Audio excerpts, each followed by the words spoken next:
1, 2. I said microphone check. 1, 2. Can't nobody out here do it like me. Ain't nobody out here winning like me. Can't nobody out here do it like me. Just like me, like me. Can't nobody out here do it like me. Ain't nobody out here winning like me. Can't nobody out here do it like me. Just like me, like me. What's up, everybody? Good afternoon and welcome into a very special episode of Aces Wild here on the Undefeated Sports Network. As always, I am Andrew Tarbill to my left, and I'm not going to point because after 5 years of doing this, I'm still horrible at that. Angelo Ace Camacho to my left, our guy Mike down below. We are here to talk about Caleb Williams and all things Chicago Bears in their Week 3 preseason game. Well, I guess, is it Week 2 or Week 3? Technically, it's Week 2 for everyone else in the NFL, but yeah, Week 3 for our Chicago Bears since they had the extra preseason game this year. But what's up, guys? How we doing? What's up, boys? Doing good, man. Oh, I'm.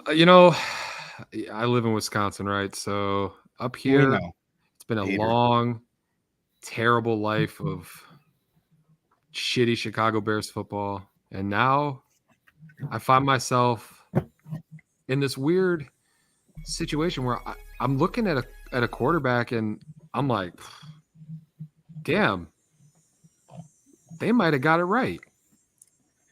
Absolutely. So, we've talked about it so much over the last few months, but finally seeing Caleb Williams in a half of football, which I thought was a tremendous move by Matt Eberflus and the coaching staff to recognize that, hey, the team struggled early. They're finally starting to put it together. Let's give them another opportunity to go down and score a touchdown, which really those last two drives were probably counted for as bonus drives, right? We expected Caleb and the starters to only get a quarter, and then they come out and end up getting the entire first half, which was really good to see. Obviously, offensively, we struggled a little bit early, to say the least, with the 3 and outs. The first series in particular, the incompletions, 3 incompletions in a row, never want to see that out of your team, preseason game or not. So I think it was really good that coach recognized, hey, these guys are only at X amount of reps. Let's get them back out there and let them kind of build some momentum. And you saw it, namely, obviously on the last drive, but then that second to last drive too, things were starting to click. So momentum started to build and the offense was able to put it together.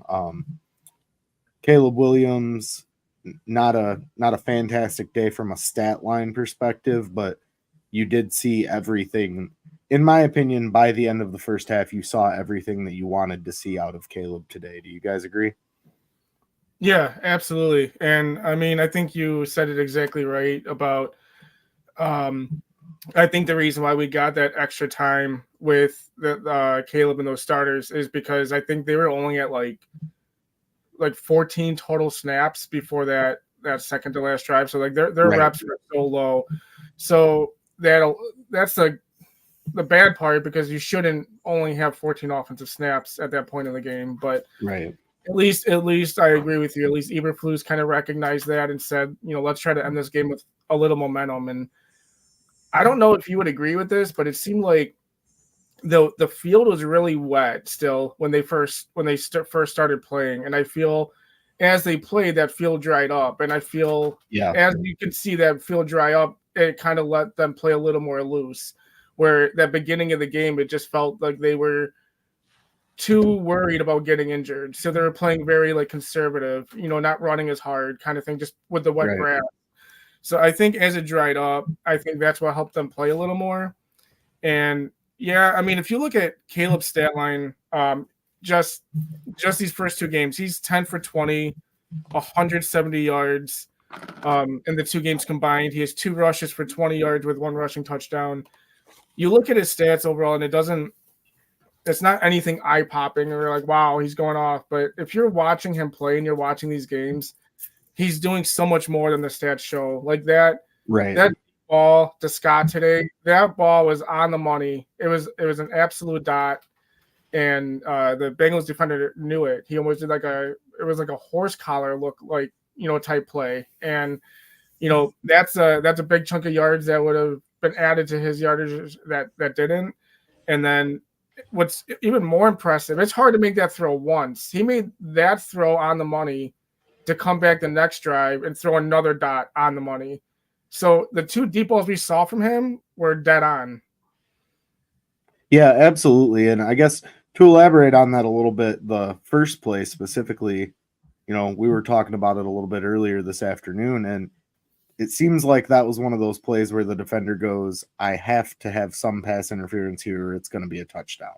Yep. So the defender chose to react the way that he did to stop a potential touchdown. And that's to Tyler Scott, right? That's one of the things to highlight is this isn't even to Rome Odunze or Keenan Allen, DJ Moore. You're going to Tyler Scott, who's really your number 4 option probably at this point. At least, at the very least, yeah. And for him to be able to hit it in stride like that, just a beautifully placed ball. I know I'm going to catch a little bit of flack for saying this, but Jay Cutler never had accuracy like that. I mean, Angelo's a big Jay Cutler guy. Are you trying to mock me? I kind of understand. That little bit of a dig in there, but I mean, just beautifully placed ball. And then really the play there on the last drive. Why don't we go ahead and show that play before we talk about it? Because I want to watch it again. And I know everyone listening in would probably like to see it again because it was just a fantastic throw. So let's bring that up and then we'll go over it. So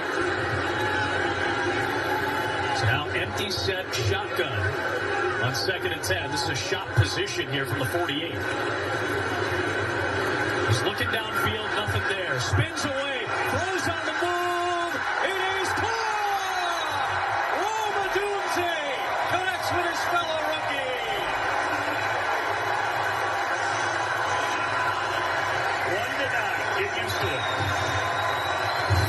This is just a beautiful. How he just bails out of the pocket here. And this is the toughest throw you can do. Throw into your left, away from the arm side, right? And he does it.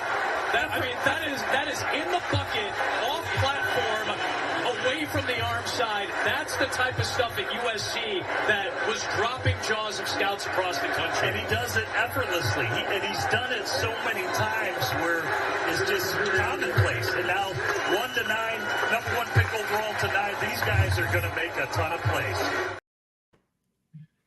Can I just say, wow. I mean, that is elite level ball placement right there, guys. That is a throw that probably less than 5 other quarterbacks in the league could make. And sure, you can argue that it's preseason, but you know who he kind of reminds me of? I saw a play in the game today that was this reminds me of somebody.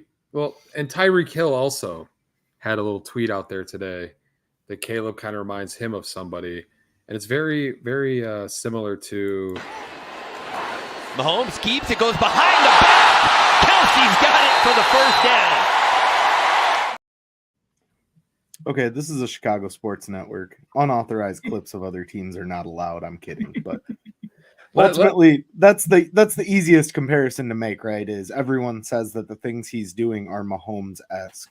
If you just watch his body, right, when he's playing the position, it's like kind of scary how similar those two look at the position, right? Like Fields, he and Trubisky also, when they were in the pocket, they just didn't look settled. They didn't look confident, comfortable. Right. They looked very, what do I have to get out of here right away, right? Especially Justin Fields last year. It was every time he felt the slightest bit of pressure, it was, I got to go. I got to take off.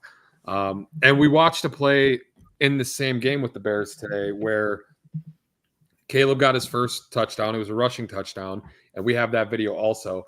But if you watch that play, he's not looking to run first, right? Like he scrambled out, made space for himself. He's still directing the guys on where he wants them to go. And then he was just like, all right, screw it. I have an opening. I'm going to take it. And he did. Yeah. And I think that's one thing that highlights his skill level. And and I guess the gap of the skill level from previous quarterbacks to Caleb is, as you said, that entire time he's directing traffic, he's wanting to throw the ball until he literally cannot anymore because he's at the line of scrimmage, even though he kind of soft pedals up there. And then he just sees the seize part and takes what the defense has given him. And I mean, that's smart instinctual football. The one thing that I really liked about this play, and as you said, Ace, we've got a clip of that. So let's go ahead and throw that up as well. The top side of the formation to the boundary.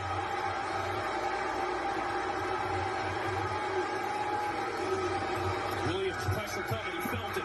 Looked, saw, evaded it. Still on the move. Looking around. Williams is going to take off for the end zone.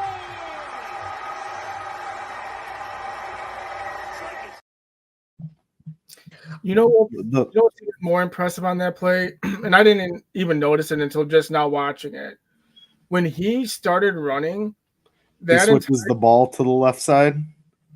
Well, yes, but that's my main point on it is that whole Bengals defense crashed. Like they came in to try to come at him. So he had Odunze wide open. He could have just flipped it to Odunze at the last second and got the touchdown pass. But once he kind of committed, he looked to pass first. But once he committed to that run, he stayed committed to that run. And I think that's something that we saw Fields struggle with last year because he would start running and commit to the run, but like, oh, wait, I might have something. Right. And that results in a fumble or a bad incompletion or a drive killer or something like that. It's once you commit to that run, you just got to commit at that point. I will say this, though. If this is a regular season game, he gets fucking smoked going into the end zone. I don't know. I thought he got in pretty easily. You think so? I think that Bengals dude would have tried to take him out if this was a regular season game. So two things there, and Mike, sorry for cutting you off, but when Caleb committed to the run there, you saw we talked about the impromptu, just off script ability to throw the ball. As you mentioned, Rome did come open in the end zone, but you saw Caleb almost stop fully, like 1.5 yards behind the line of scrimmage, just taking one last scan before he decides to commit to the run. But then when he does commit to the run, he switches the ball to his left elbow, tucks it like a running back to avoid a fumble. Justin Fields take notes, and then becomes a runner and fully commits. So I really like to see that. It's the little things. It's just the high IQ football that Caleb Williams is playing, and preseason or not, it was valuable reps. Glad to see Caleb get his first touchdown as a Bear, the first of many, we would hope. And going back to Angelo's comparison to Mahomes, I'm going to go on record right now with a bold take and say that Caleb Williams has a better season than Patrick Mahomes this upcoming year. I think he throws. I think he throws for more yards. I think his completion percentage is higher, and I think Caleb Williams wins Rookie of the Year. I agree with the Rookie of the Year thing. I think he wins Rookie of the Year, but that's just because I think it kind of goes hand in hand.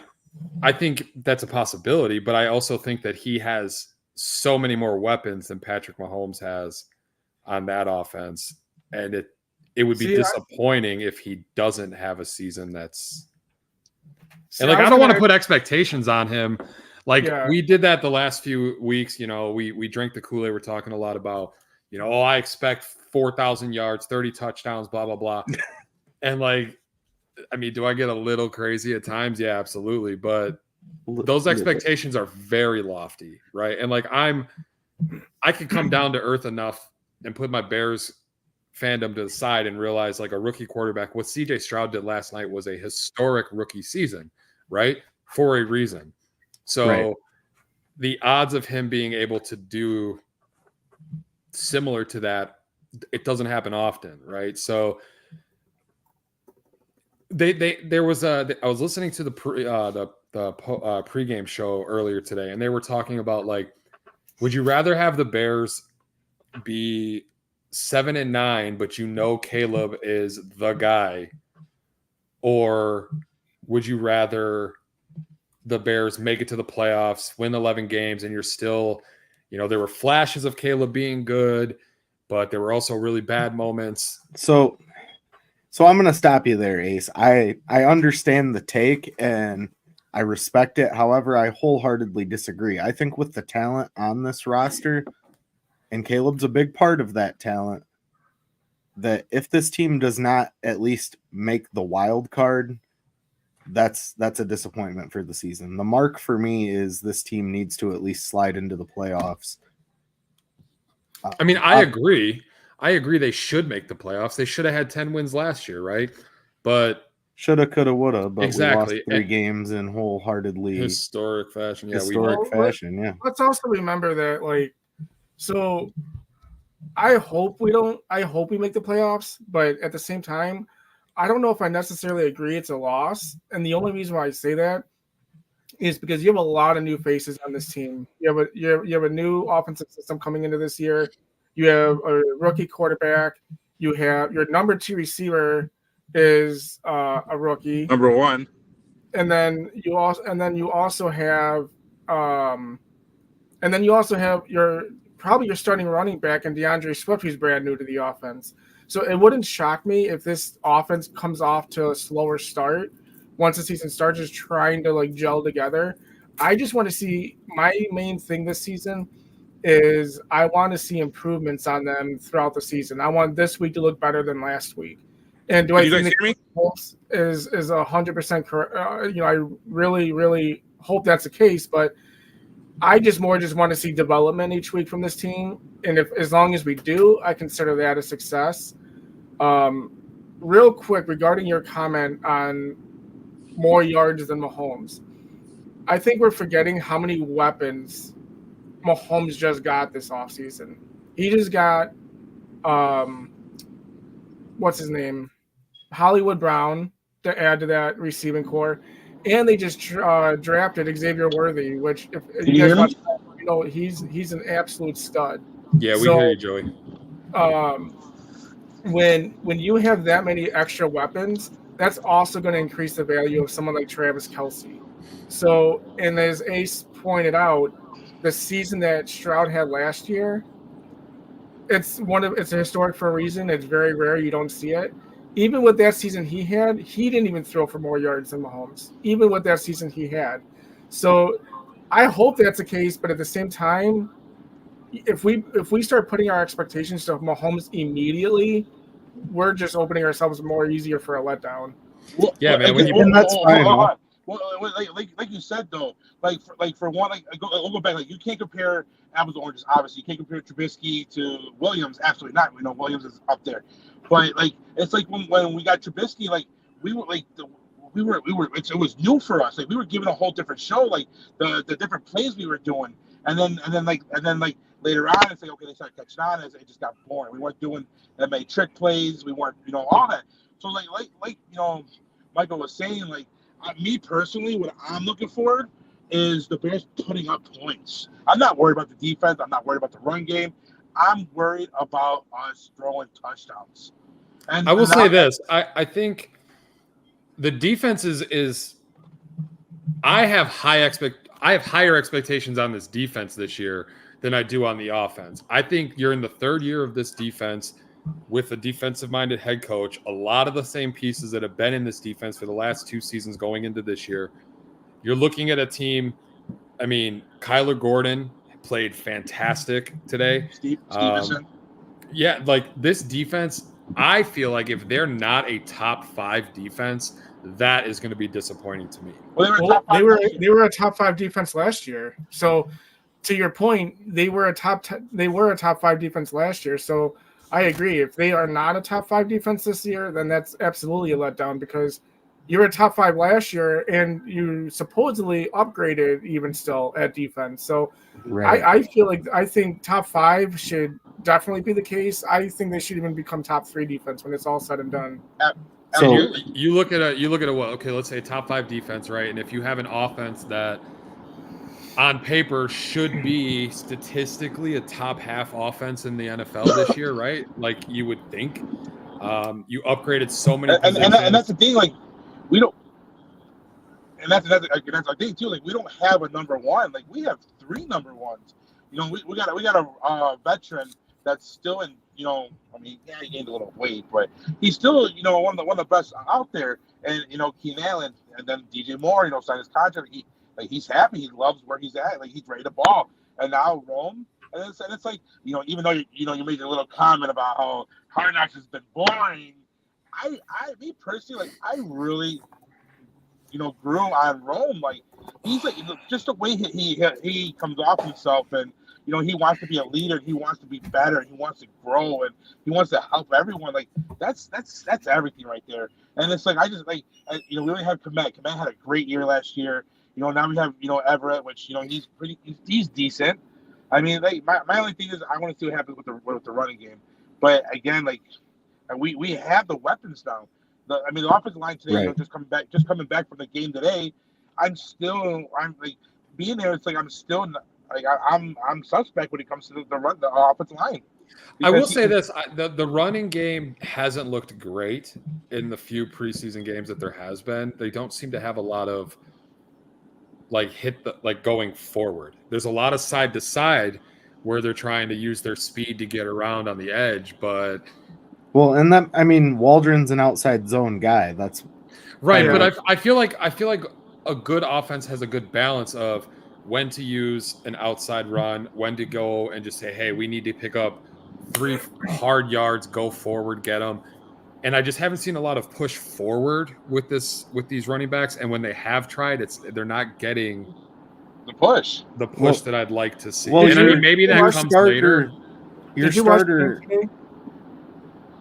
What? Sorry, go ahead. Oh, no, I'm sorry, Tarbell. Go ahead, Tarbell.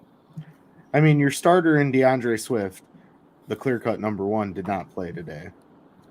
That's Swift had a 42-yard play on that shot put shovel pass in the first real preseason game, and I think so. DeAndre Swift's a guy that since he's been in the league, I've been all in on him for fantasy football purpose because he's that true dual threat where he can get you a couple touchdowns through the short pass yardage or even medium game, and then can run the ball. I think Khalil Herbert's probably going to be 3rd on the depth chart. I think that Roschon Johnson's probably the number 2, and you didn't see Johnson out there today either.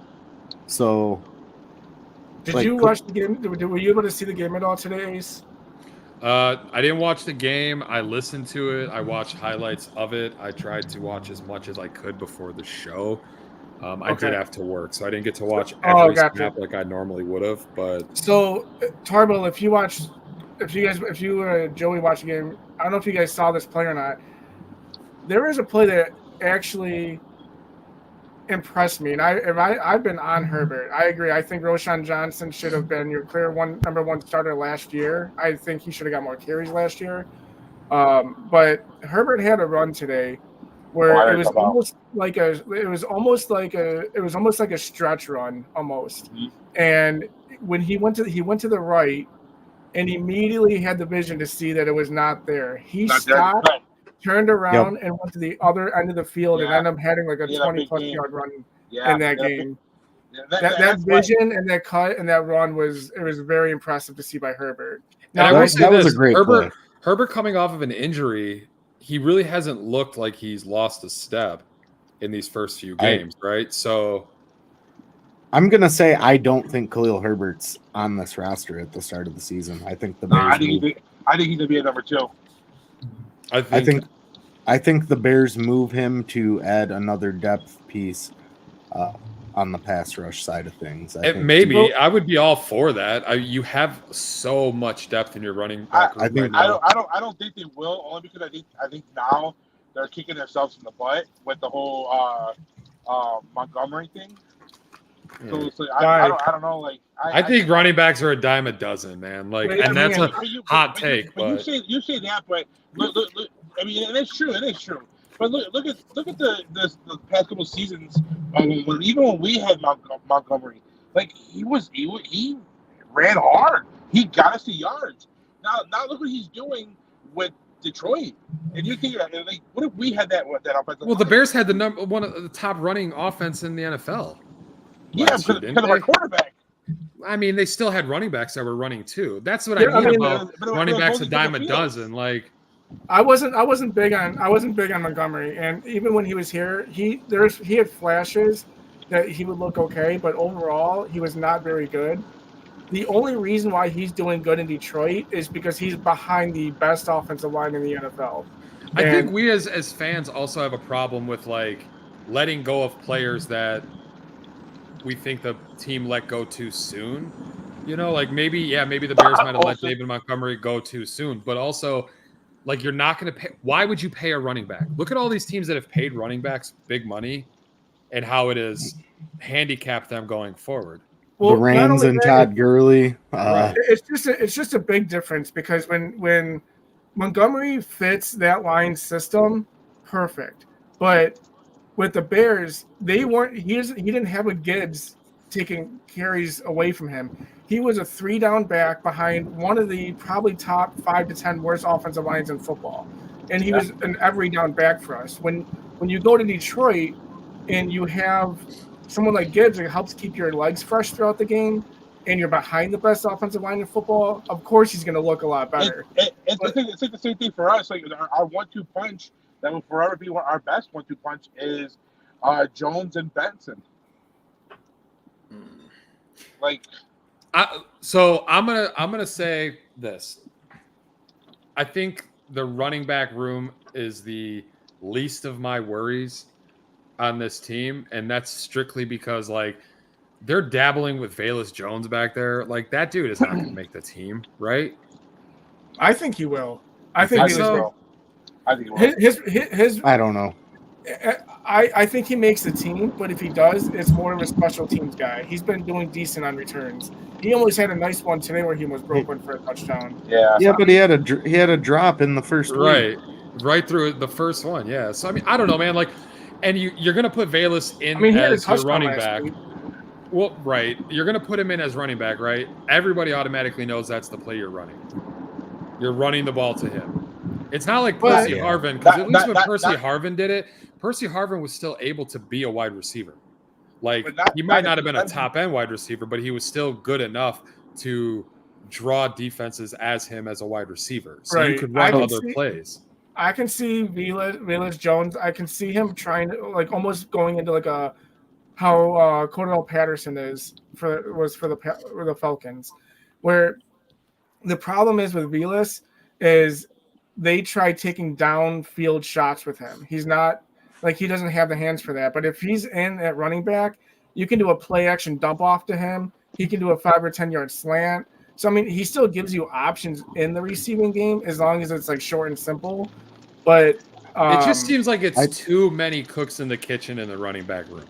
You're gonna come. Are you really gonna come to the season with same with the receiver room, right? That's why they're trying him out with that. Well, I mean that depends, but that depends on Herbert. So, like to Tardell's point, I kind of agree / disagree with him, and I think Herbert had a chance of not making this team, especially Velus looks good at running back in this preseason, but Herbert's looked decent in the preseason, and that's what makes me wonder if he's going to make this team.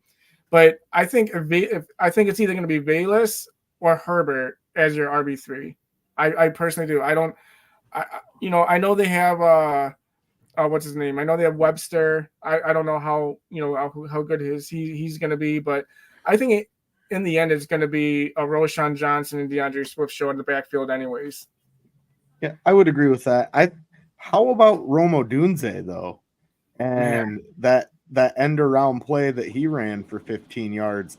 I mean, the kid's got breakaway speed. We know that, right? But just to see him and schematically to see Shane Waldron say, okay, we're going to run this to Rome and just see what he can give us.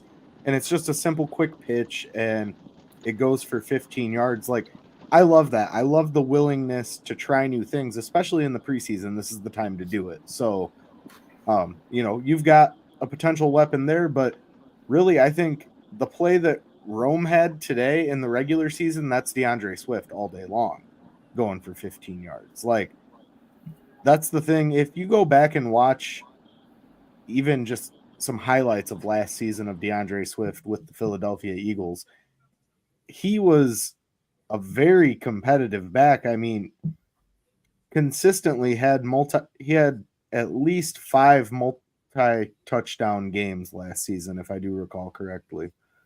And the guy's a threat. I mean, to kind of allude there on Mike's point and finish up the running back conversation, I think that Mike's statement is correct that it's going to be Swift and then Roschon. I personally don't think Velus makes this team. I think he gets cut, and I think your RB3. If Herbert's still around, he's your RB3, but they've got a lot of depth on the squad right now at running back, and a lot of guys that they've brought back year over year. The new guy that Pettis is back. I can't think of the new back that they have right now that is going to be a doctor once his football career is over.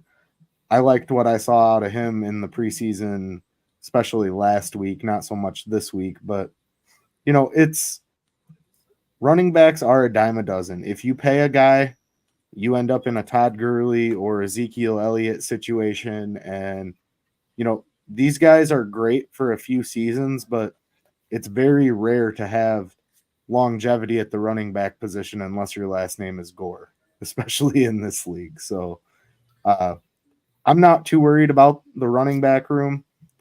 I think we have a great running back room, a great receivers room, and I'm ready to say that Cole Kmet's at least in the top 7 tight ends in the league. I think Cole Kmet has gone leaps and bounds, and he's only going to play better with a higher skilled quarterback back there in the backfield in Caleb Williams. So, and even, I mean, looking at our QB room, the depth that we have, Tyson Bagent has progressed nicely, and he's a guy that cost you very little money. He almost had a heart attack when he heard Caleb Williams' signing bonus was 10 times more than his salary. But, it's one of those situations where I think this team from top to bottom is very strong. We were talking defensively.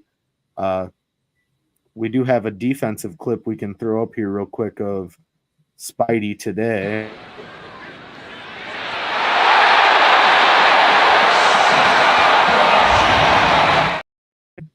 Shooting the webs, man. I love it.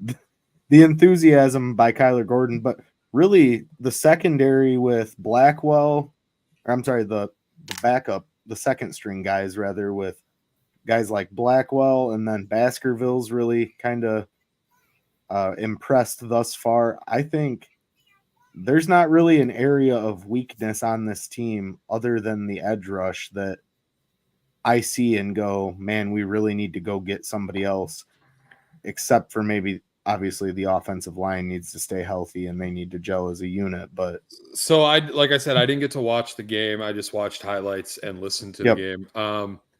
Did Austin Booker play today? He did. He made some nice plays, but he wasn't really impactful until later in the game, in my opinion. Montez did get some reps early on, and he was making his presence known. Really liked the DB blitzes that they were doing with Gordon, though. And Austin Booker, I think, is going to eventually turn into what I would say is a plus starter, but I don't think this season that he makes an immediate impact. But again, there's not a lot of guys out there that you can go get. In the pregame this morning, Lou Canellis from Fox 32 was saying that, a guy like Yannick Ngakoue is still out there. Do you go re-sign him for a year? Well, he only got you 4 sacks last year for $10.5 million. So, and that was after the Montez Sweat pickup. Does that make sense? Probably not. And I mean, to be fair though, didn't he get hurt? Like he did, but you missed on the guy with the Patriots because they think Atlanta's going to be worse than Chicago, so they're going to get a higher 3rd round pick in return, which is a testament to other teams recognizing where this team's going. And I think that's important to focus on also.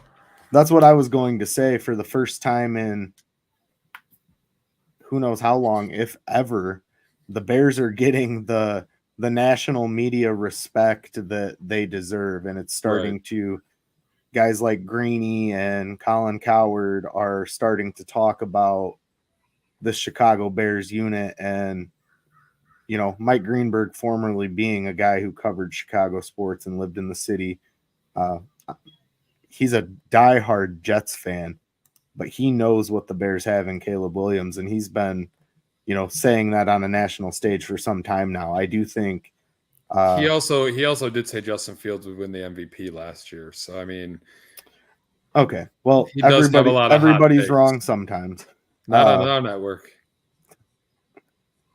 I do think that it's important to note, though, that the national stage is going to get much better here as Danny Parkins from 670 The Score transitions to his national daily morning show on Fox Sports 1. I think he said it on his last show on The Score and all over Twitter as well, that he's going to continue to rep Chicago hard, and he's going to be a big national voice here in the market this upcoming season. So I think it'll be interesting to see what push guys like Danny, now that they're going to the national media, will give Chicago. But I mean, the results will speak for themselves. If the Bears are undefeated after 4 weeks, there's going to be no denying that the Chicago Bears are on the rise, right? Well, right. So, like, talk about national media, right? And this whole offseason has been about this team trying to change the narrative at which people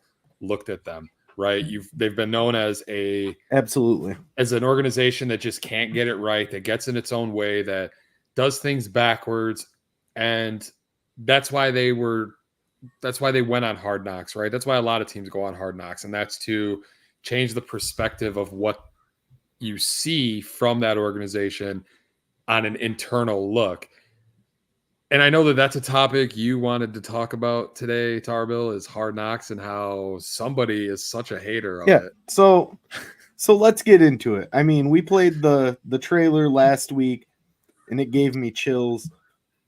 Excuse me. When you hear Liev Schreiber there at the beginning of the Hard Knocks intro talking about the Bears, it's just so electrifying. But before we get into Hard Knocks, there's a couple things I wanted to talk. I was just trying to let you guys talk, but there's a couple things I wanted to touch on before we got into Hard Knocks. Yeah, not a problem. Go ahead. So one, the guy you're thinking of, running back wise, that was Ian Wheeler. There we go. Is the guy you're talking about. And I know you guys kind of mentioned Booker. So he didn't have a great game today. I think only 2 tackles.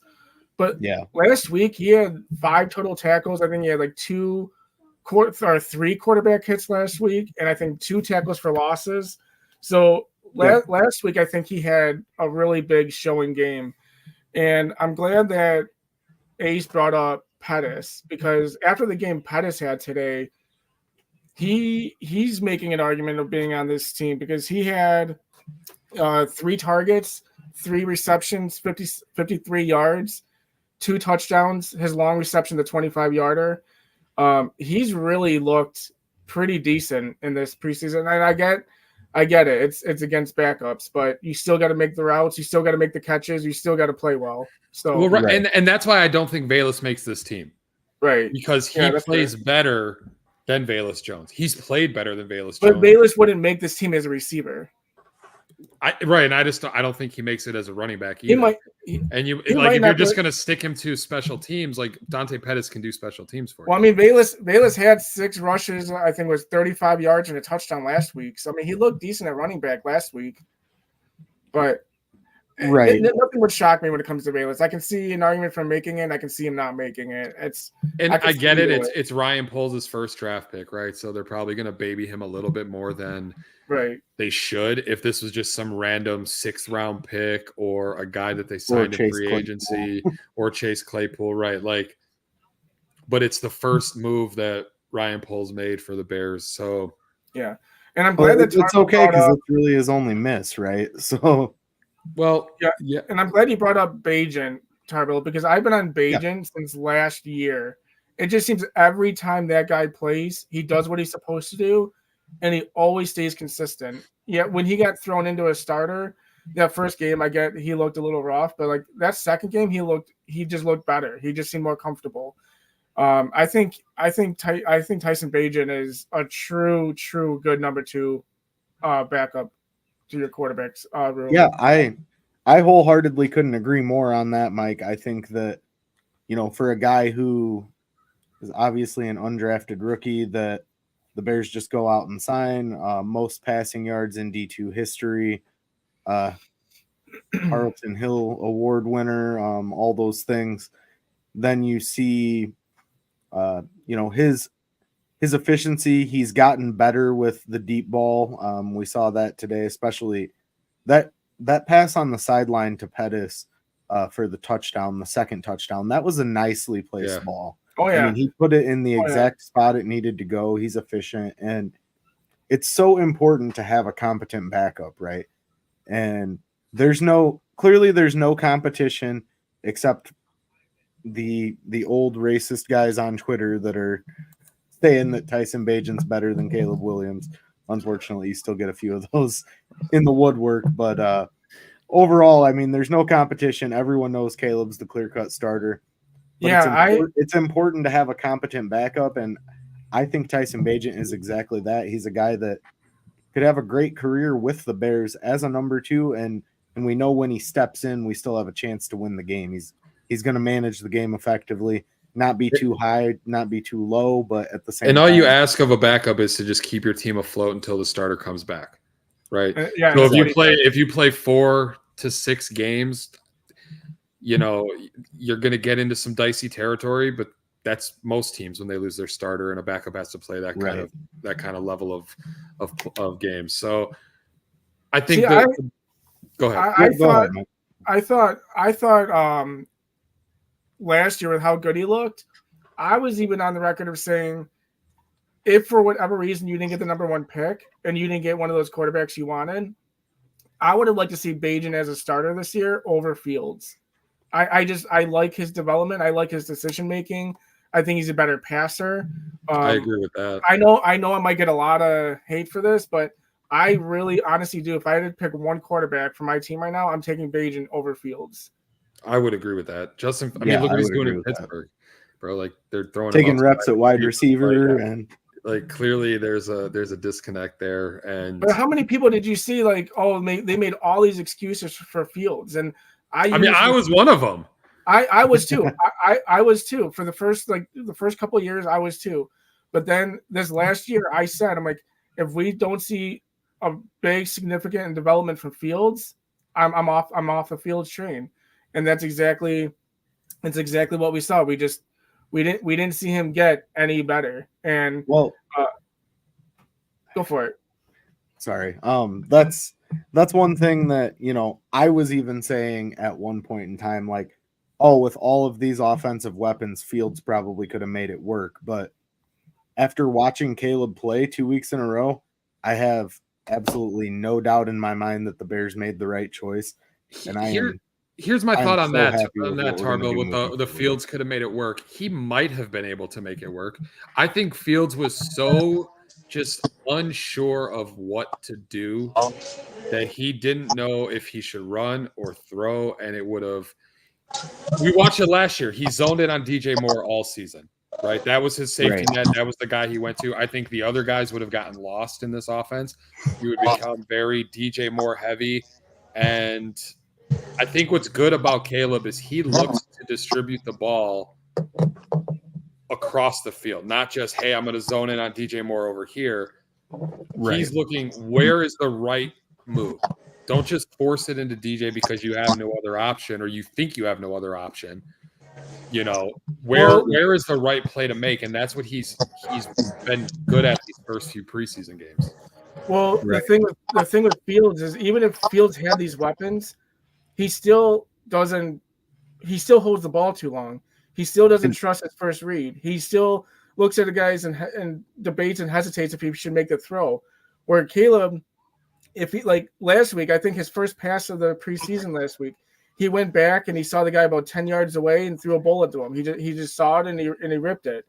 And I just want that on my quarterback. I want that kind of confidence. Like if you're not confident that you can make that throw, then how are us fans supposed to be confident you can make that throw?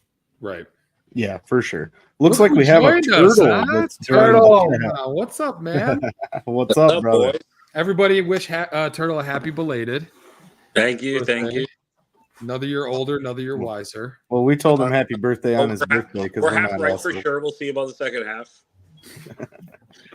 Turtle, what are your thoughts on the Caleb Williams experience so far? I think I'm tired of hearing about Justin Fields. I think the prototypical Bears fan, we're so traumatized by everything we've been through that all we could do is go back and be like, yeah, but look, Fields is better than Mitch.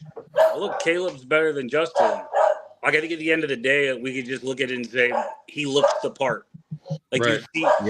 you see him make plays, and obviously, albeit just preseason, but you see him make certain plays, and you're like, well, those are the plays that Patrick Mahomes makes that make him special, that makes him different. Right.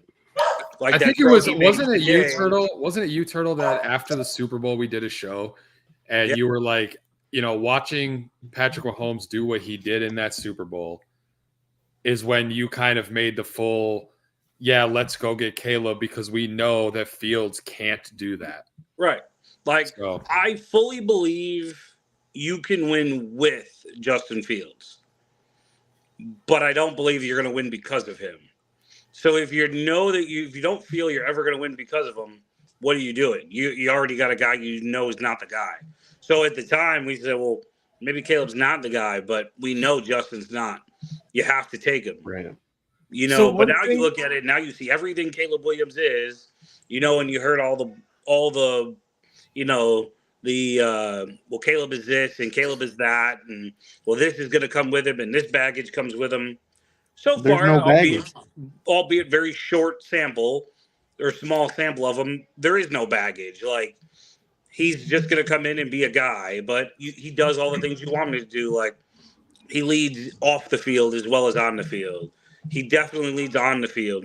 He makes plays that make the team better simply because of what he does on the field, not as a flash, but as consistent play to play to play to play, possession after possession, versus here's a flash of what you think might be who they are here or there. And that's what we've been chasing as Bears fans is, well, there's these flashes. If we could get it over a whole possession or a whole game, a whole season, whole career, this is what we could have. There's a reason the Bears have never had they're the only team that hasn't had a 5,000-yard passer. Hasn't had all these things. You look at what the records are, and they're so low. There's a reason because of that. We've always had these guys that's all they were flashes. Now you've got a guy that possession to possession, you're like, hey, this guy actually does what a special talent, everyone likes to use generational talent. Obviously, it's, like I said, a very small sample so far. But you see those things that are like, wow, now I see why people think this kid is special. Yeah, so I saw this Kyle Long interview after the game today. He was getting interviewed by Pat McAfee. I think Kyle Long made some great points, and I watched it purposely so I can share it when we got on the Caleb Talk today. So Kyle Long said that he was there when Caleb Williams won the Heisman, and he said what people are forgetting, and it kind of alludes to what you just kind of stated, Turtle, was the off the field stuff. When he won that Heisman, I don't know how many of you watched that show. He brought his entire offensive line with him, so he's just a really big team guy. He's respected by his teammates. He's not a me guy. He gives that respect where it's deserved. And Kyle Long made a good point. He said, in the end, you want a superstar, right? And last year everyone thought there was a superstar in Brock Purdy. So like Brock Purdy's going on this season, making a good run. Everyone thinks he's going to be that superstar that's going to win it. But ultimately, here comes your villain, Patrick Mahomes, who comes and gets it done. So, you want that guy who separates himself. You want that superstar. And, even per Kyle Long, he said that's what you have in the Bears. You have a superstar in Caleb Williams. And it's so rare to see because we're here as Chicago fans, we're blessed with, a true talent at the quarterback position for the first time, as Vince was alluding to. Now, I saw Vince last week when they were talking about rookie QBs to debut for the Bears. There's only been 5 in the common era, and one of them was Mike Hohensee. Thought that was cool since we've had Coach Ho on with us before. I think, a lot of people, and I think I'm the minority on this, but I think a lot of people don't give Jay Cutler's arm talent enough credit for, they had nobody around him, but I think Jay could make throws that most quarterbacks can't. And I think that gets lost on a lot of people because of the production and the results the team had. Like, they've had some decent quarterbacks. Like, it's not like they've had crap every year. I think Jay Cutler is – someone could correct me if I'm wrong. I think Jay Cutler is the only quarterback that has started every single game for the Bears in a regular Tarbill season. left because he's a Cutler hater. I know he is. We go. I'm not a Cutler hater. You are mock me? I can't understand. You're a Cutler hater, bro. It's okay. Because he's the best the Bears have ever had doesn't make him great. It makes him a great for the Bears. And that's I think even not on the when I say I think Jay Cutler was a good quarterback, it's not. I think he was a good quarterback because he was on the Bears. He could make throws that no other quarterback in the league could make. Did he throw terrible decision making at times? Yeah, absolutely. But he also took a beating the first 2 years he was behind that offensive line. Now, before Johnny Knox and Devin Hester. Before I say this, let me preface this by I'm not comparing the two's talent because I don't want to deal with a bunch of idiots that then message me and go, how could you ever say these two are the same guy? Because that's not what I'm saying. But could he make this throw? The toughest throw you can do. Throw into your left, away from the arm side, right? And he does it. Caleb Williams can make. Jay Cutler could make. Right. Cutler could have. There's no throw on the field that Jay Cutler couldn't make. Did he always make the right one? No. But he could make every throw on the field, which is kind of what I was going to say was if you look at Brett Favre, he threw a lot of interceptions. He threw a lot of interceptions to places that most quarterbacks don't attempt because they can't get the ball there. Right. The velocity that Cutler threw the ball with and Favre threw the ball with got it into tight windows that most quarterbacks couldn't even think that they had a chance at completing, so they didn't bother to try. I'm all for this Jay Cutler hype, by the way. I'm not saying that Jay Cutler is a world beater and he's a Hall of Famer or anything like that. I'm just saying he's not nearly as bad as people make him out to be. I agree 100%. Obviously he wasn't what the Bears – what we all hoped he was going to be when he came to Chicago, right? Obviously he didn't live up to what we thought, Pro Bowl quarterback coming to Chicago, something we've never had before. This dude's going to take us where we need to go. To be fair, there were 2 seasons in which, without injury, anything could have happened those 2 years. The NFC Championship game where he got hurt, and then the game against the Chargers where the Bears were 7-2, and then he threw an interception and tackled dude and broke his thumb. And if anybody's like Tarbill and thinks that he should have played through the NFC Championship game, go back and watch the interview with Brian Urlacher where he talks about it. And Brian Urlacher hates Jay Cutler. They don't like each other. I'm gonna just do this. We just hype up Cutler or the rest of the show. They don't they don't like each other. And even Urlacher was like, "Look, I've seen Jay play. He even said word for word, Jay's no bitch. He will go out there and play through anything." They literally had to take his helmet away from him not to go back in the game. The coaching staff did Cutler zero. They did zero help. Right. But they didn't tell anybody that he was injured. Correct. They went and let him go out there for a series when he probably shouldn't have been out there. Correct. And then nobody tells anybody anything, and they're panning over to dude on a bike. And well, if he can ride a bike, he should be able to play in the game. No, that's not how it works. If they had come out at halftime and said, "Look, he's been ruled out for the rest of the game. Our doctors won't have said that the injury is too severe to go back in, and we're going to reevaluate tomorrow." That whole thought of it is different. Yep. But because they said nothing, everybody sat there for the entire game and was like, dude, go back in the game. Like, Oh they man, need this you. has been a nice little Jay Cutler. Well, therapy session. It's I 2024, guys. Can we talk about Caleb Williams and the future of this team? Yeah, so real quick though, so Vince, I do agree with you about making the throws. It got so bad if we were out with friends, if people even said like, Cutler sucks, like my wife would be like, oh God, here we go. Because she knows how I would defend him. With that said, I do agree that he can probably make a lot of the throws that Caleb Williams can make, but that play that we saw today, I don't see Cutler rolling out off a platform like that, fading backwards and putting that on the money like that. But You're that's right. You're right. Cutler would have planted his feet and thrown just a ripped missile. the shit out of it. Yeah, and probably would Like, have thrown it for a pick. Obviously, it's a different. probably threw a pick, but either way, It's obviously a very different style. Like, I'm not comparing the two. I'm just saying there's nowhere on the football field. There's nowhere on the football field that Cutler couldn't make a throw from. Right. Strength wise. Now we should shift focus. I have been called a hater many times in my life. I have been told that I'm insane, that I'm crazy, that I'm this, that I'm that. Let's get into the I got a lot of flack for this in our group chat about. Let's get into Hard Knocks. Notice it wasn't from everybody. But before we do, I can see the operation, the execution. Keep it simple and be consistent. We're going to give you the keys. You go and drive it. This is your team.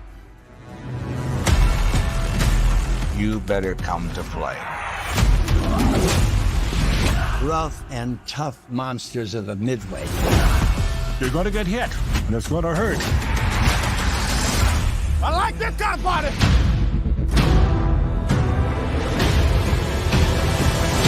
With the first pick in the 2024 NFL Draft, the Chicago Bears select Caleb Williams. Unequivocally, we have the right set of individuals. That's what we do. They're going to take us to the next level.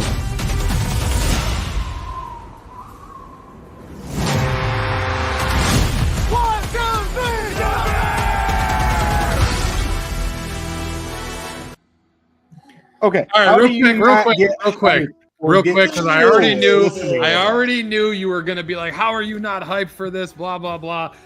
All right, man. Listen, the Hard Knocks trailer is like Soldier Field on a Sunday night football game, right? Bears playing Sunday night. You get all the beautiful shots of downtown Chicago, the lake, all the skyscrapers, shot of the stadium. And then you get to the stadium and it's trash.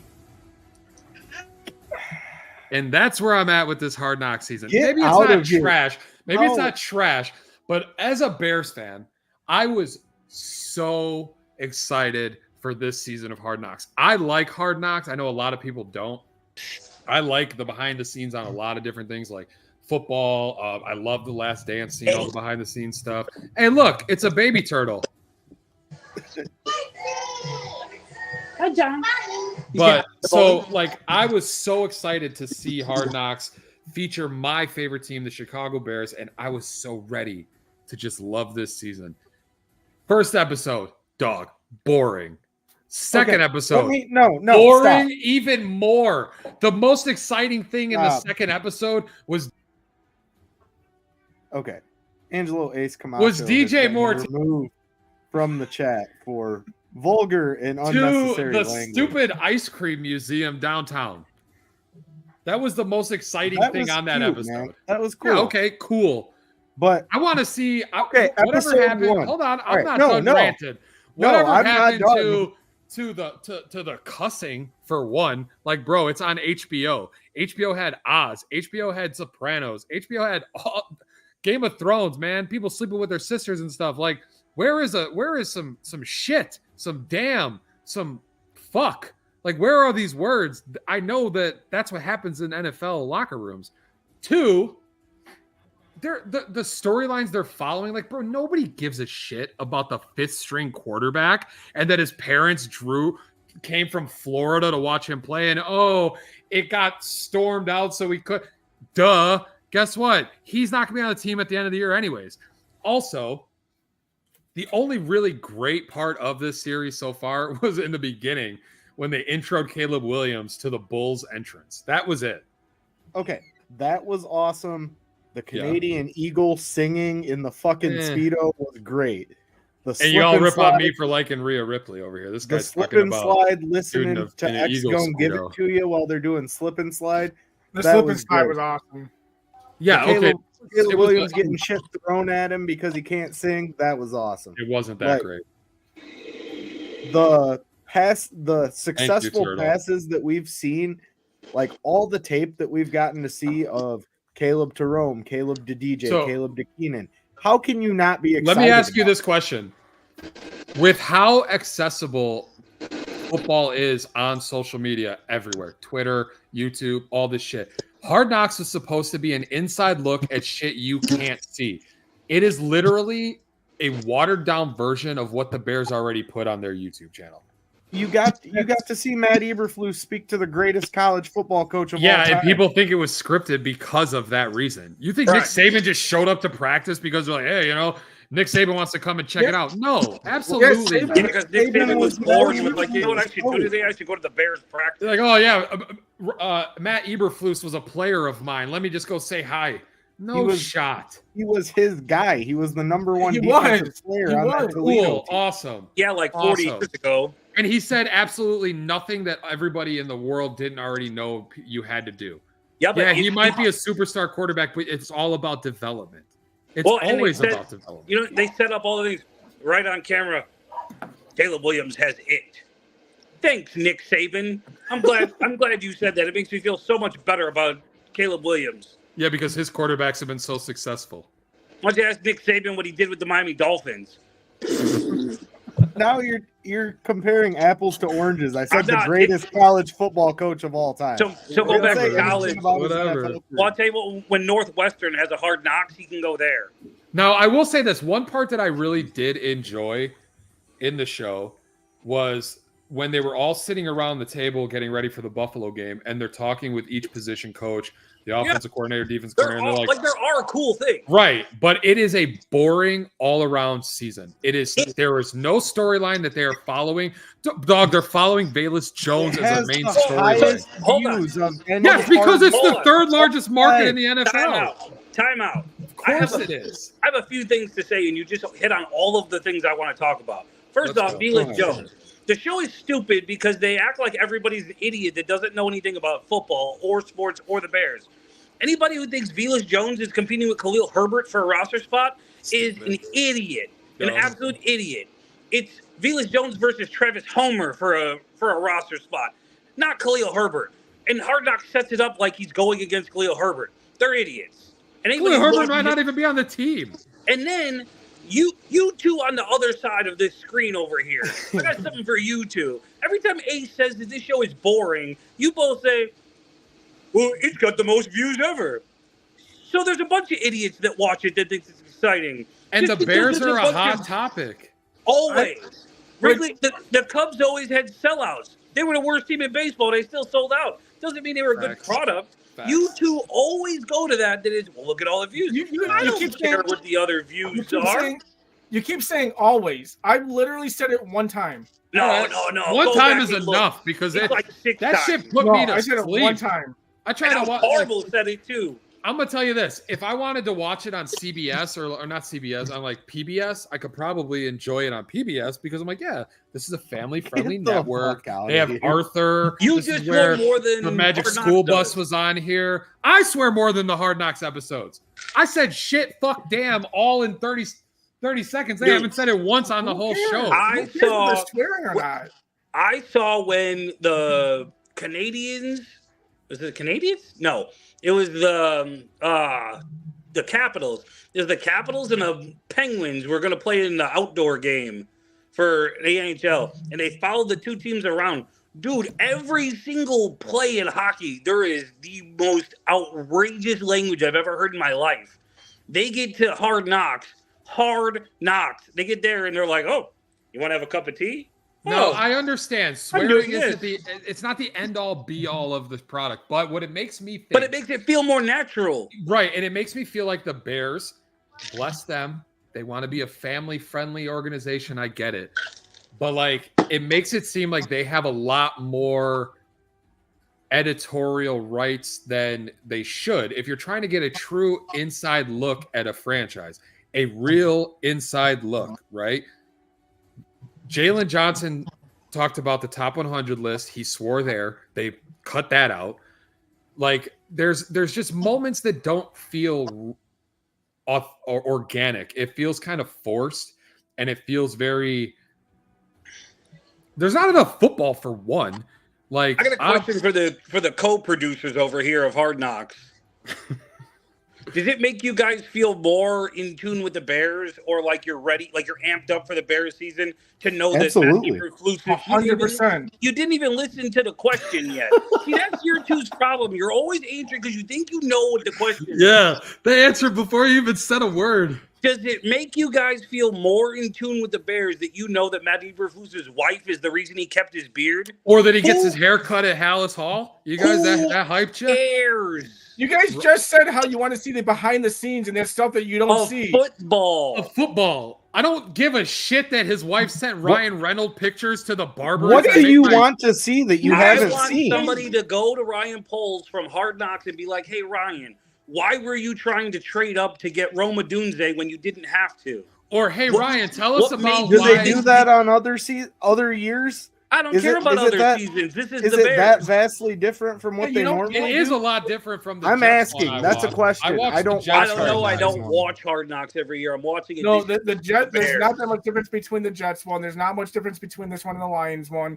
But they focused on better storylines in the Jets. Well, then that's one. fine. If you don't like focus the show, on the Aaron Rodgers storyline, which why wouldn't you? But why wouldn't you focus more on Caleb Williams and on his reps in the preseason and all that? Why didn't somebody go to Caleb Williams and be like, how do you feel that during the entire draft process, everybody was calling you a diva and calling you that you came with all this baggage? How come nobody asked the real questions? Oh, it's like, Caleb Williams is here and he's got it. It's just boring, guys. Like, I'm sorry. Like, I will say following Owens when he was with in Paris for the Olympics, that was cool. Because I'm a huge Simone I did not like that. See, that's the thing here. What do you mean? You're looking at him supporting one of the greatest athletes in our country. That's all. If I want to watch the gymnastics in the Olympics, I'll watch the gymnastics in the Olympics. And if I want to watch this watered down bullshit, I'll watch the 1920 football drive on YouTube. So hang on, Ace. You ripped the Eberflus thing, and I said I thought you wanted to see the behind the scenes thing, and you said football. That's Olympics, and you're saying you love it. That's not football. Okay. So you're kind of being it's more entertaining. It's more entertaining than why dude has a beard and what the barber does to cut his hair. Right. I will say I liked when they showed Rome's mom, and she was talking about all this stuff about Rome was built for this. I get it. Cool. That's cool. That kind of stuff I like. Dude, like, I don't care about Velus Jones and his ferret. I'm sorry. I don't care about the fifth string quarterback that isn't going to even Austin play. Reed will probably be on this roster. No, he won't. No shot. There's not a. They're going to keep 3 quarterbacks max, and Rippon will be the 3rd. It'll be Caleb, Bagent, They can and keep Rippon. 4 because of the rule. They can keep. I think they're going to keep. Isn't the rule 3 quarterbacks because of the rule? You have your backup 2, and then your emergency quarterback. I don't even think they're going to keep 3. And then a practice squad guy. But I mean, but either way, the Patrick Reed on the practice squad.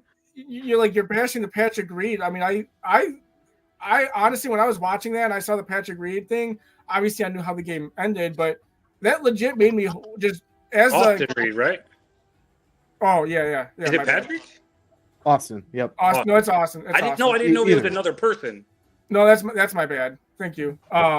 You're the director of the show of Hard Knocks, so I thought maybe it made me want him to do well. So, like, I want to see about the Nate Davis shit, man. Like, dude's been a bum. What are you gonna see? He's hurt. So, Ace, you came on and you've already named over 5 things that you really loved about this show. Do you ever watch a show in a movie and love every single second of every single part of every single show? There's gonna be moments that might be boring, but overall, it's been really good. overall, it has been slow. Why has it been really good? I mean, I gave like Carlos 5 gave a lot of examples reasons already. If this wasn't the Bears, would you watch this season? Nope. Yes. Exactly. No, but I haven't watched the last 20 years of Hard Knocks. Exactly. You're not a Hard Knocks fan either. You're only watching it because it's the Bears. It's the not 'cause it's a Bears. good show. That's why it's hyped for you because I watch Hard Knocks. I watch the preseason. I've watched the in season. I've watched the one with the Giants. And You know which one I liked? I liked the Giants one. Yeah, I like that one too. Shit.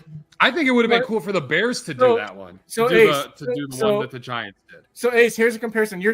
I think they've already focused a lot on Caleb, but you're saying you want him to focus even more on Caleb. If you remember that line, I watch Hard Knocks every year. That Lions Hard Knocks did not get great views because in people's complaints, whereas they overhyped and over-focused on Hutchinson, on every little tiny thing he did. And people just lost focus. If you only focus on one player, no one's going to watch. Like, yeah, Chicago. No, I understand that. I get that. But there's a difference between Caleb Williams and Hutchinson. Caleb Williams was the first overall pick in the draft for a team that has been the barren wasteland of quarterbacks, and you finally have a guy that's supposed to be the guy coming in to save your franchise at that position. How did they not talk about him enough?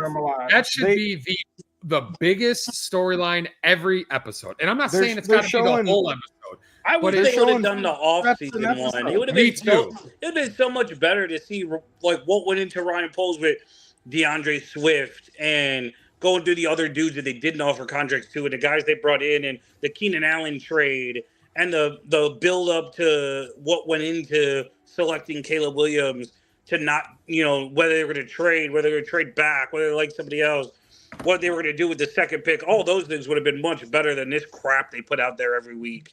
So you got to see the DJ extension, and I just want to say, Ace, I do like that. How have they not focused on Caleb Williams when they literally, you see 50 plays from him an episode, you see him talking to coach multiple times, he's one-on-one with Flus in the room saying, we revamped our entire training camp process because of you, because we know how special you are. So what I really like about Hard Knocks is I like the run. What's that guy? Ian Wheeler, right?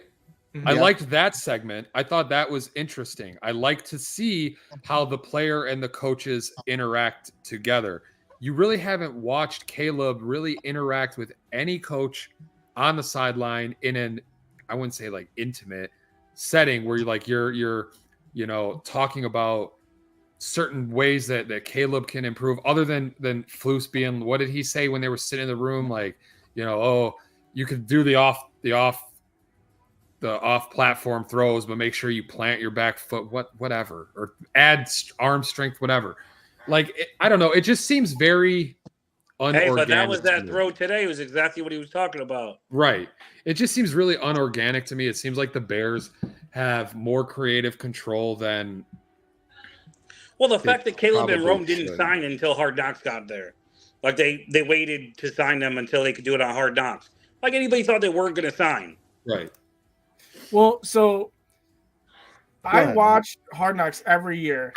The Lions one, like the first episode of the Lions one was good. After that, it got boring. The Jets one last year was extremely boring. I still watched it. You're leading right into what we're saying. Real quick though, about the Lions one. You said to me would I watch this year if I was not a Bears fan. So my point to that is yes, because you'd watch it and you would think it was boring and not enjoy it, just like you did the last 2 years. No, this one is better than the Jets and the Lions. I will say this about the Lions one. I will say this about the Lions one. I think that they did a good job of showing you Dan Campbell, because he came out and everybody thought this dude's biting kneecaps, this dude's insane. And then they did the Hard Knocks and you were able to see him in a completely different manner where he's working out with the guys, the way he talks to his players when guys were making the team or they were being cut. And I know we're going to get to those episodes in the next 2 weeks, but I think they could have done a lot more because I still feel like Flus is kind of a weird, he doesn't look comfortable Eberflus I think Eberflus he's growing him. I'm liking him more and more as a coach.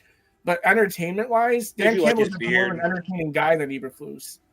So I mean, yeah, that's true. I agree with that. He is. I just think they could have done better. Like they could have done more things. Like, where's the buildup about Keenan Allen? Dude's not just some ordinary dude they traded for. Like they had a number one receiver and they went and traded for a dude that probably is even a little better than DJ Moore. No talk, like no extra attention to that storyline. How does he fit into the offense? How does DJ Moore feel about having another number one receiver in the offense to compete with catches now? Like, where's all that stuff? I will say that he signed his extension during practice. I will say this. I think it's cool that they've shown DJ Moore and Jalen Johnson quite a bit. And it shows you that, like, a lot of players, when they get that big money contract, they kind of take it easier. You know, I got my money. Now I'll just play. But it's cool to see those two guys get the money that they wanted and then still be the two top guys at practice, going out there every practice, busting their ass at practice. During the games, DJ Moore's getting tackled, saying, you know, I love football and all this shit. Like, that's cool to me. I like to see those guys taking it serious.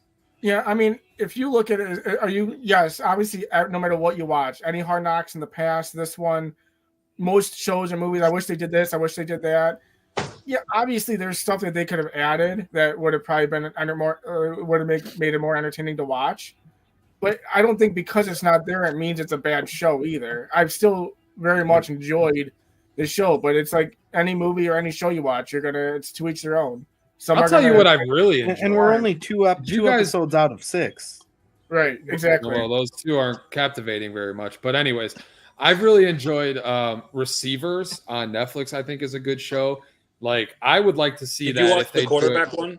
I did. I really liked that one. So good. I love those shows. I loved that one, especially when you're watching Patrick Mahomes. Just you don't really realize how much goes into being a quarterback, the best in the world, right? Until you see that he's sitting there diagramming plays and doing all this and doing all that and calling out all these different combinations for a play, and it's like.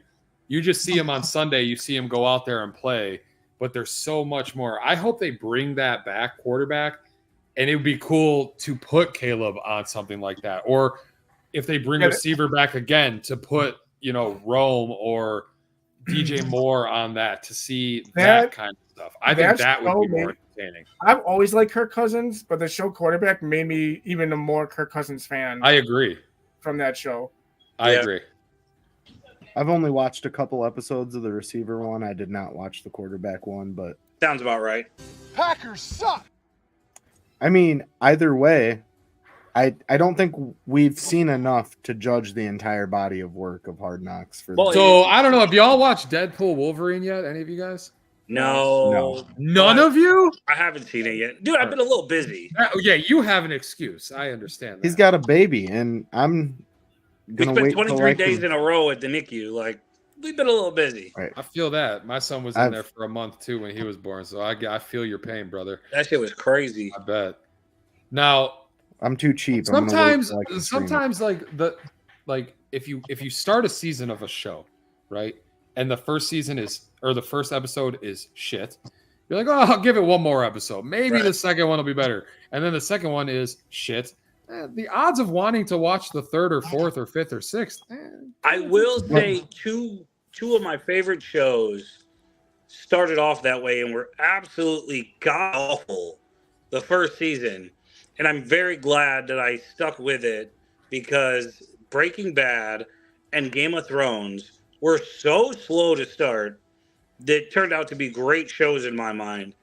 So maybe there's some hope, but I doubt it. Yeah, I mean, it's like a movie. Like sometimes movies start out really slow. It's like, oh, that movie started out really slow, but it really picked up in the middle and got great. So I mean, you know, I'll say this for the purpose of being a Bears fan, I'm going to watch every episode. Exactly, I'm just going to. Right, and I will watch episode 3, and I'm hoping it's better because it's a joint practice episode, and they'll probably have Zach Taylor on there talking about Caleb or Joe Burrow on there talking about Caleb. And you'll see, you know, the Bears supposedly shined out during that practice with Cincinnati. So I'm excited to see that. And I'm hoping that is the focal point of this episode and not where, you guys hear about the offseason?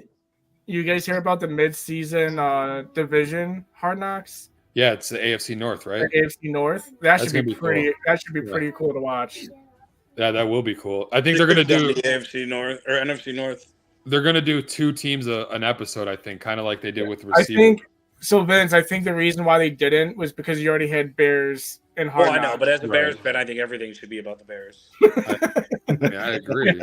But I do. We can agree on that. I do have one serious question before we move past the Hard Knocks topic. As co-executive producers of the show, can you tell Ace and I if it gets any better? Does it get better, guys? No words. Good thus far.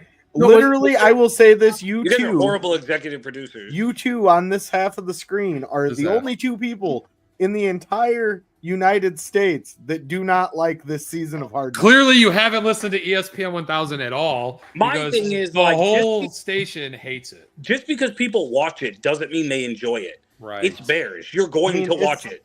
It's all over Twitter. And it's football. You're going to watch it. Well, yeah, of course. Yeah, you follow Bears Twitter. The average Bears fan that doesn't know anything more than just being a meathead fan, which I expect everybody on this network to be a little better than that, enjoys this show because Caleb Williams looks freaking awesome on it. Right. And in everybody's mind, they're all afraid that at some point, all the good is going to stop and he's going to be Mitch Trubisky. So when he's not, and he's everything that we hoped and dreamed he would be, you ultimately enjoy it. So when you asked about does it get better, I thought you meant like next week when we watch it, let you know if it was better. I was just being a douchebag saying that you two are the executive producers of the show. So with your inside knowledge, we were just wondering if you could tell us if later in the season it gets better. I was just being a douchebag. I just feel like with the Bears finally making it on Hard Knocks, I expected more. But to be fair, we talked about expectations earlier in the show. Maybe I put too much expectations on things, and I'm always let down because I was going to say you guys are the ones that are going to be you guys are the type where people are going to be like, oh my God, Caleb Williams didn't meet expectations because he's not better than Patrick Mahomes because people are already putting him to Patrick Mahomes' expectations. Who are you pointing at? Tarbill. You're pointing the wrong on my screen. You're pointing the wrong way. No, I'm pointing to. I'll take the other side. Look, yeah, but on my way, other side. This way. There you go. There you go. I'm pointing to a wall. Well, Tarbill's actually not in your room, so you can't see him on the other way either. All right. You know what I'm saying. Hold on, I'm gonna take a picture so you guys know I'm not nuts. See, Tarbill's right here, and now I'll send it to the group chat. It's mirrored on your screen. So hold on. Now I have a new question. Tarbill, you think he's already better than Mahomes? I did not say I think he's better than Mahomes. I said he thinks he'll have a better season. I think he's going to have a better season. Can I just hold on? I have a question for you 3 great football minds here. I hardly call myself great, but thank you. I have had a debate going with so many people, and I think they're all idiots, but I've had this debate with these people who all think that Patrick Mahomes in Kansas City is going to plummet from where they've been to what they will be this upcoming season. And I have said, you're giving Patrick Mahomes, who just won, 2 Super Bowls in a row? You just took Patrick Mahomes and you gave him Hollywood Brown. He's now got Hollywood Brown, Rashee Rice. He's still got Kelsey. Yes, Xavier Worthy. And there's one other guy. Oh, and the dude from the Chargers, Mike Williams. Isn't that where he went? Yeah. So you now gave him 3 receivers that are better than anybody he had last year, minus Travis Kelsey. And somehow the general consensus is this dude's going to have a worse year. I think it's just that Tom Brady effect, right? Where Tom Brady got so good that people just hated on him because he was so good. And I think it's eventually going to be, I'm just tired of seeing the Chiefs. I'm tired of Patrick Mahomes. I'm tired of Taylor Swift and Travis Kelce, whatever. Like I didn't hate Brady because he was good. I hated him because he cheated and he doesn't need Oh my God! Thank you. All right, hold on. We can't get into that conversation. We don't have enough time for that conversation. They said every single team deflates the footballs or inflates them based on what they want for that game. They just made a big deal out of it because it's Tom Brady and because he was like, I don't give a shit about your investigation. But then because he got caught. Tom Brady came out. He came out and said, "Oh, I didn't know the difference." Bullshit. As an avid wrestling fan, one of my favorite wrestlers used to say, "If you're not cheating, you're not trying." My thing is, he got caught. Yes. It's the same thing as all the guys that were on steroids for baseball. Everybody was doing it. You chose to pick certain people to say they were guilty for it. What were they supposed to say? Yes, I purposely deflated air out of it because my hands can't grip the ball that well. So I deflated some air so I could throw better passes. Oh, but just so you know, when they gave me back the regular footballs, I actually had a better game than I did with the other ones. So thanks for catching me for cheating. No, they said I misinterpreted the rules when Bill Belichick got caught filming other teams when he wasn't allowed to. We misinterpreted the rules. So, but it's the same thing. Michigan just did the same thing, and they won a national championship. Nobody cares. What happened to Jim? Jim went. The NFL He was like, I don't even got to deal with this. I ain't got to deal with it. Jim Harbaugh went to the NFL, and then the NCAA was like, well, we're going to suspend you for 4 years. And he's never coming back. Guess what? I'm in the NFL. Carroll, man. I mean. But with that said, so Vince, I don't know if you saw the beginning of the show, but the debate that Tarbill and I had on the Mahomes thing was that exact point. Was you just gave Mahomes all of these targets, and you see what Stroud did last year. Like Ace was saying, how it's historic for a reason. It's very rare to see a quarterback do that well. Even with the season Stroud had last year, Stroud still had less yards than Mahomes with less weapons than Mahomes will have this year. So I don't know if I necessarily think he's going to have more yards than Mahomes, but I also don't want to put Mahomes as Caleb's expectation either. Like I do. I mean, he's a generational talent. I think that the Chiefs are going to win the Super Bowl again this year. So I'm going to compare Caleb Williams. I'm going to hold the expectations of him to two guys: Patrick Mahomes, Tom Brady. Vince, did you see? That's not fair. That's not fair. What the hell did Where'd the balloons come from? How did you do that? That was cool. And I guess Vince, to answer your original question, my Is thought this the process. executive producer Hard Knocks question? No, we're past Hard Knocks now. Your question about Patrick Mahomes, I think that Caleb Williams should be over 4,000 yards passing this season. He has one of the best receiver rooms in football. You've got a top-tier tight end in Cole Kmet. DeAndre Swift is going to get you a lot of yards. There's no reason that Caleb Williams doesn't come out and hit the ground running. I understand he's a rookie. I understand there's going to be mistakes, but so didn't they struggle the first quarter of this game? Quite a bit. But that's because nobody could come out running on this field. I mean, I did hear that the field was terrible today. They struggled the first two drives. Yes, that's totally accurate. Yeah, that was the point I made earlier in the show, was that the grass was really wet. So like, it's kind of like Vince and I was kind of alluding to in our group chat earlier, is when the grass is that wet, you're not going to come out and go at 100% and risk an injury. They came out very slower, more conservative, reduce the injury risk. But as that game developed and as that field dried up, you really saw the Bears offense become a little more looser and, taking those shots for plays. Angelo, can I just say, without a hat on, you really have a Dominic Mysterio Jr. or Dominic Mysterio vibe right now. Dirty Dom. Dirty Dom. I'm gonna start calling you Dirty Ace. The greatest heel in the history of the WWE. I'm gonna start calling you Dirty Ace. Sounds dirty. And even Dirty Dom's turned on Rhea because she looked too much like a man. So he just kind of. Are you trying to mock me? I can't understand. She looking like a man, bro. Forget y'all. Rhea, I'm not even gonna get into it. This is a football show. Packers suck. Wrap this shit up. I mean, stuff. Come on, Ace. I didn't see the child until. Can I just say your hair is so versatile, Ace. Jeez. Like I was just saying he looks like Dirty Dom right now. No. See, I was gonna say something about his hair even before you brought that up.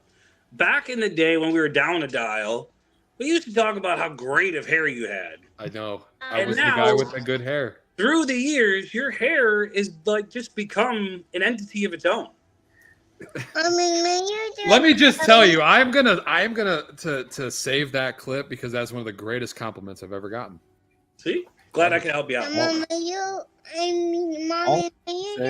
He said my hair was its own entity. That is.